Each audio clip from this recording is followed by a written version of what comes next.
Hey y'all, look how pretty this is. Yes, I am making a veggie and sausage lasagna tonight.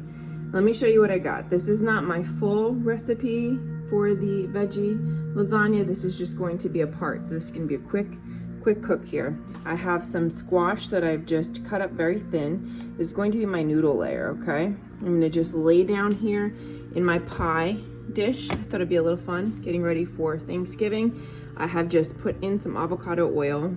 I'm gonna put down a layer of sauce, making it easy with a jar sauce here. Then I'm gonna put down my noodles, which is my squash, put down that layer. And these will cook fast because they're thin, right? Then I have the good stuff over here, my ricotta cheese mixture. I have half ricotta cheese, half cottage cheese. That's the one with the high protein, low fat content. What I'm gonna do is I'm gonna first brown up this beautiful Italian chicken sausage, take it out of the casing, get it browned. I'm gonna add into that my onion, my garlic, my portobello mushrooms. I'm gonna cut them very small. Add a little pesto in there, get that cooked up. Once it cools, I'm gonna add it here to my ricotta cheese mixture, which I've already added my spinach in, okay? Get that in, that layer is gonna go down, repeat.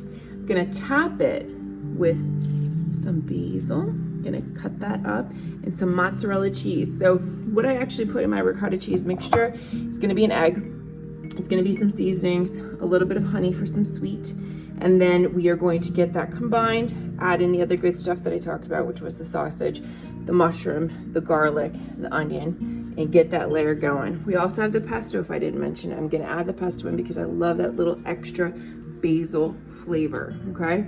Then I'm gonna have some drippings in my pan from my chicken sausage. So what I'm gonna do is I have these Brussels sprouts, I just chopped them down. I'm gonna add them into that pan with those drippings, add an onion, add in some garlic, lots of good salt, pepper, a little crushed red pepper, some honey, get that cooked up, and that's gonna be a beautiful side that I can use for tonight. I can also use it for breakfast. We can get it going, get those veggies in, get ourselves excited for the holiday. Have a great day, y'all.